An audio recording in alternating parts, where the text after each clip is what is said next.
Ah, qual o preço que ele tinha dito para retirar a candidatura? E a lei da anistia, que você falou que talvez você...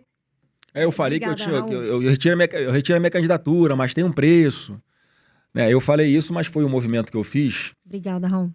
para falar o seguinte, olha, porque, Carol, o meu nome está sendo colocado aqui como pré-candidato porque o Jair Bolsonaro não pode. Então, qual é o meu preço que eu falei lá? Olha, meu preço é o Bolsonaro livre e nas urnas. Ou seja, ele candidato a presidente. Ou seja, não tem preço a minha candidatura. Em síntese, foi isso, porque, queiram ou não queiram, fizeram de tudo para não ter Bolsonaro nas urnas, mas vai ter Bolsonaro nas urnas em 2026, seja Flávio Bolsonaro, seja Jair Bolsonaro. No momento atual, por questões óbvias, o meu nome está colocado e não tem volta, não é balão de ensaio.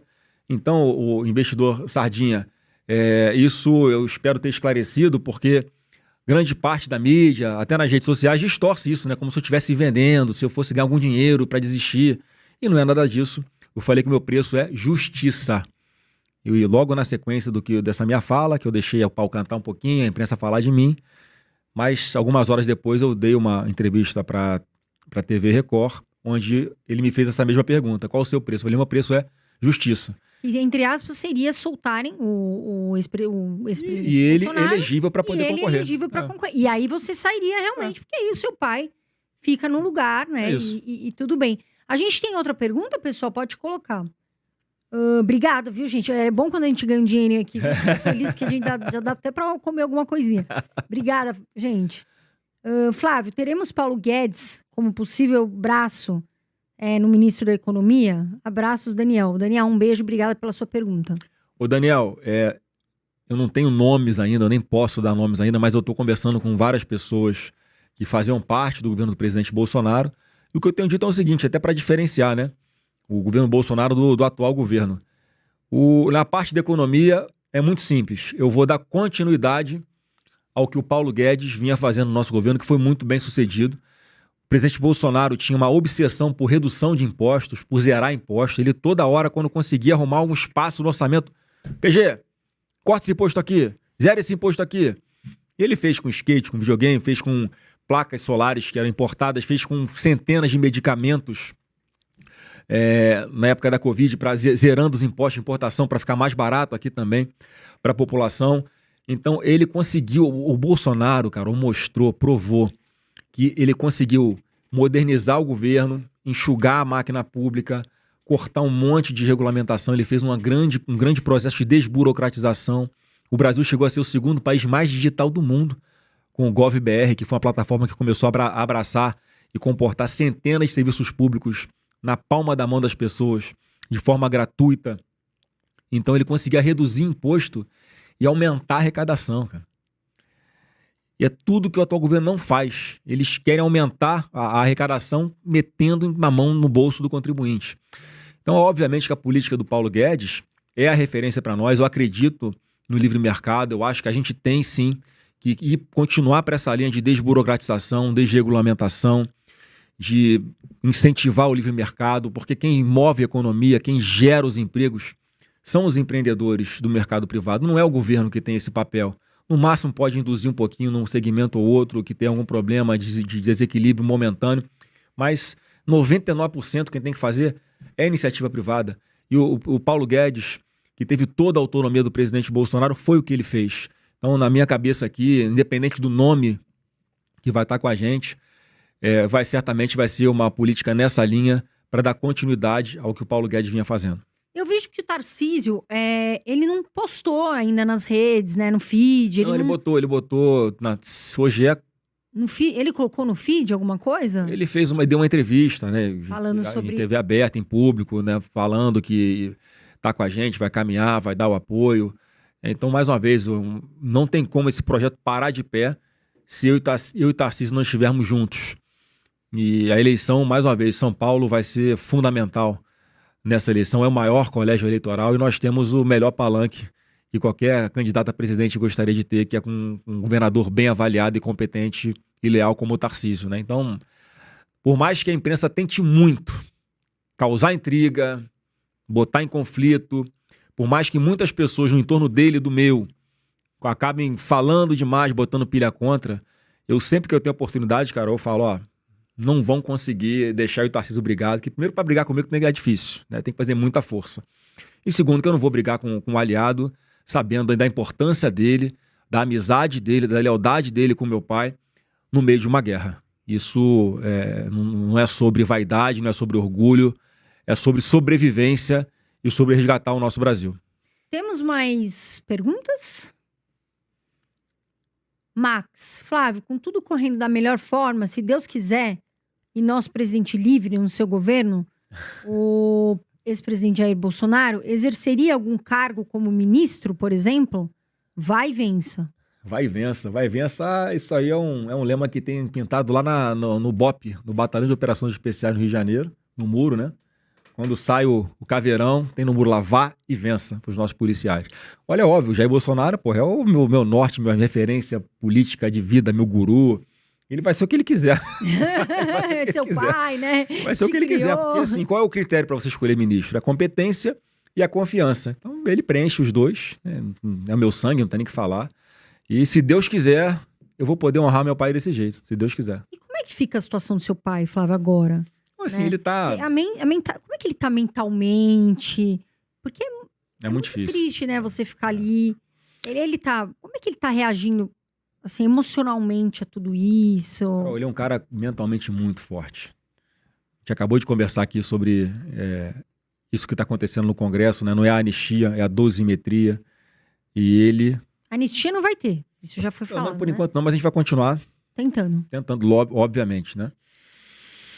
Mas quando ele fala, olha, já que essa porcaria que está sendo aprovada no Congresso Nacional vai levar para casa pessoas como a Débora do Batom, cara, pega, realiza, né? E faz acontecer, né? E deixa essas pessoas começarem a voltar a ter suas vidas normais, né? Então a Débora poder estar junto dos seus filhos de novo, é uma semi-liberdade, é verdade. Não é a justiça que a gente pretende fazer. Mas a gente vai... Esse, no momento, a mentalidade dele, ao autorizar a gente a votar a favor de um negócio desse, é pensando nos outros. Então, quem está com a mente fraca não teria capacidade de, aí, mais uma vez, pagar um preço que ele sabe que é injusto, que ele não merece estar pagando, mas se é para beneficiar outras pessoas, ele não quer interditar esse pequeno primeiro passo que está sendo dado pelo Congresso Nacional. Então, isso é uma prova de como é que ele está mentalmente forte, né? E a relação de vocês com a Michelle é tranquila? Tranquila, sempre relação muito respeitosa. Eu particularmente, sempre fui, acho que dos filhos, o que tem a melhor relação com a Michelle. E eu sei reconhecer a importância, o tamanho dela, que ela vai ter nesse processo até 2026. Ela conquistou uma credibilidade, em especial perante o público feminino, que por alguma razão sempre teve uma resistência ao Jair Bolsonaro. E o que a gente viu em pesquisa é porque, pelo jeito dele, mais durão, mais não sei o quê, acaba afastando um pouco o público feminino. Eu, sinceramente, cara, não é o que eu vejo na rua. O que eu vejo na rua é a mulherada, né, desde de crianças até as senhoras idosas, com uma veneração, com amor, com carinho pelo Jair Bolsonaro absurdo. Né? Mas a Michelle acho que ajuda a dar essa suavizada, essa humanizada na imagem do meu pai, porque é a relação de esposa e marido, relação de carinho, de amor, de cumplicidade e de fidelidade. Então, a Michelle vai ter, sim, um papel mais fundamental, né? Do que muito importante. Eu acho que ela representa isso, né? A marca da mulher junto na família, na política, os eventos que ela faz como presidente do PL Nacional Mulher, PL Mulher Nacional, que reúne tantas mulheres, tanta gente, quer dizer, ela ajudou muito a consolidar ainda mais essa marca e a gente tem essa obrigação de dar continuidade a uma coisa que reacendeu a chama no coração de tantos brasileiros, né? Que é a questão do patriotismo e mudar o Brasil a partir de 2027. O INSS está complicado, né, Flávio? Carol, os caras roubaram os velhinhos do INSS, cara. Pô, já tem um contra-cheque que minha avó é professora aposentada do INSS. Eu perguntei para ela não teve esse desconto obrigatório no contra-cheque dela, não. Mas ela, professora aposentada, ela do Estado, né, do Rio de Janeiro, ela dava aula num colégio público em Resende. Então eu vi ali, a gente ajuda a minha avó. a ter um pouquinho mais de conforto na vida dela, pagar um plano de saúde. Então é um dinheiro contadinho no final do mês. Então quando vem um desconto de 30, 50, 100 reais, 200 reais no contra-cheque do aposentado, cara, acaba, muda a vida radicalmente. Quem fazia conta ali na ponta do lápis, os centavos, passou a ter dificuldade e às vezes a pessoa não tinha nem a capacidade de entender o contra-cheque, não sabia nem por que estava recebendo menos. Exato. Porque às vezes então, é um idoso, uma idosa que não sabe mesmo ver, né? Não sabe ver, às vezes até é semi-analfabeta, assim, é difícil você interpretar às vezes um contra-cheque, né? Tem que ter algum conhecimento jurídico até às vezes. Então, assim, esse segmento, cara, é sagrado, não podia ser tocado pelo governo. Eu acho que até no meio desse bandido do governo tinha que ter alguma ética. Pô, olha só, não vamos mexer com o dinheiro do velhinho do aposentado, não. Mas não pouparam nem os velhinhos. É um negócio de maluco. Então, assim, eu espero que toda essa visibilidade que essa roubalheira trouxe para o assunto, mais uma vez dentro do governo Lula. Carol, quais foram os maiores escândalos de corrupção no Brasil? Pega aí, 2003, mensalão, presidente Lula. 2007, petrolão, presidente Lula. 2023, roubo dos aposentados do INSS, presidente Lula. Todo mundo já sabe o que vai acontecer no governo do Lula. Assim, não é possível que ainda tenha alguém que vá se deixar enganar pelo Lula. A não ser que esteja feliz. Eu tô feliz, tem que roubar mesmo, acho que é legal, o Lula merece roubar o dinheiro público dos velhinhos aposentados, então ele merece mais um mandato. A gente precisa saber quem são também os culpados. Tem muita gente culpada ali, tem gente que estão arquivando, que estão meio que botando ali, não, você não vai aparecer. A gente quer saber quem é, né? Porque... Carol, você acabou de ser a denúncia.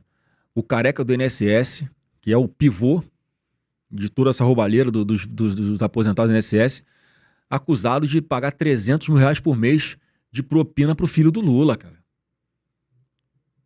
O vice-presidente de um dos sindicatos lá, que é investigado de também roubar dinheiro dos velhinhos, é o irmão do Lula. Quer dizer, é indefensável que esse cara não sabia. É indefensável que a família tá ali vivendo do dinheiro roubado do velhinho do INSS. Não é possível que as pessoas não enxerguem isso. Então, assim, as investigações vão continuar, mas as denúncias que acontecem, o cara passa 70 horas fazendo uma delação, quando ele fala que o filho do Lula tinha 300 mil reais por mês de propina que ele recebia do careca do INSS. Se ele falou, deve estar comprovando, veio a público e o cara fugiu, tá na Europa. Ele fugiu para não ser preso aqui no Brasil.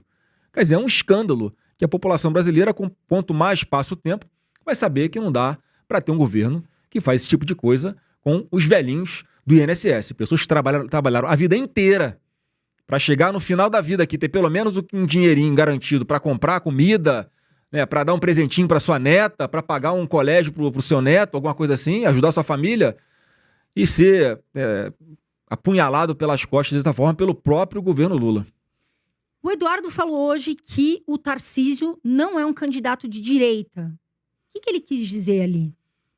Eu não vi essa postagem dele hoje, eu te confesso, mas se for nesses termos que você está falando, cara, o Tarcísio é de direita. Não dá para falar que o Tarcísio é alguém de esquerda, né, de jeito nenhum. O Tarcísio é uma pessoa que defende privatizações, defende menos intervenção do Estado, defende o livre mercado, né, que tem princípios conservadores, sim. Né, ele pode melhorar em um campo ou outro, mas o Tarcísio é um cara de direita, indiscutivelmente. Né, senão não jamais teria sido ali o indicado pelo presidente Bolsonaro para disputar uma eleição de um estado importante como São Paulo.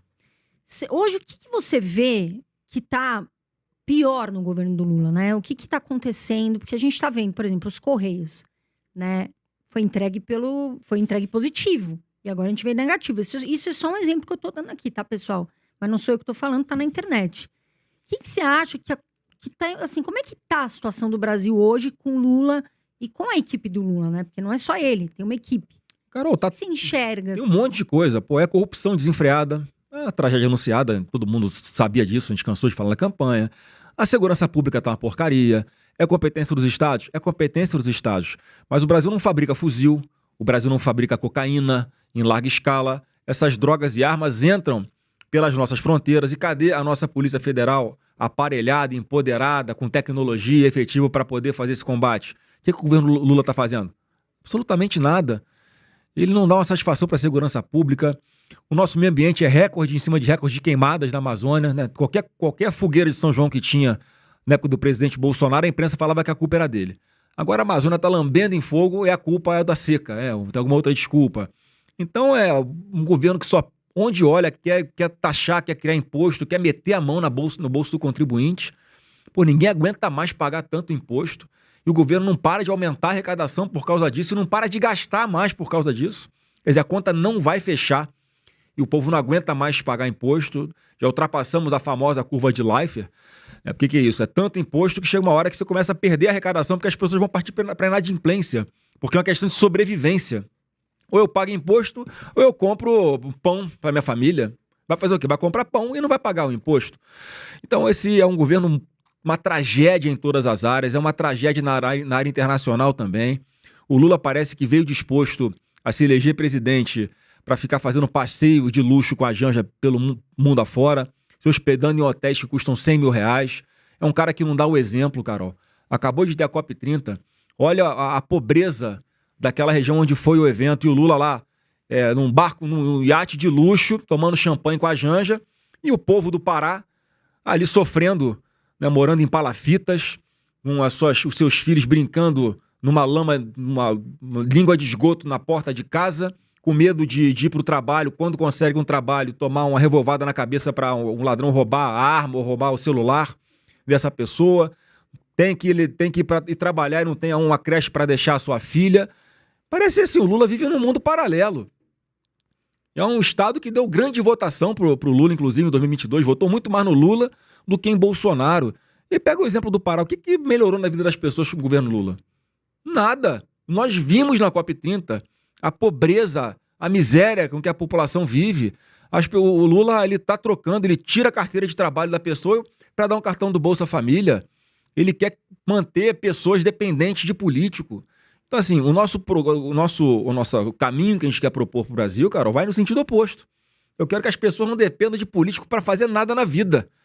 Porque conseguiram um bom emprego, conseguiram abrir a própria empresa, consegue ganhar 3, 4, 5, 10 vezes mais do que ganha no Bolsa Família por mês. Com isso, você pode dar dignidade para a sua família. Então, é isso que a gente tem que perseguir. Por isso que eu digo que essa eleição não vai ser Lula e Bolsonaro. Vai ser ou o caminho da prosperidade ou o caminho das trevas. E a escolha está muito simples, está muito fácil de comunicar. Por isso eu acredito tanto que o Brasil tem jeito e nós não vamos ter mais 4 anos de PT porque o Brasil não aguenta.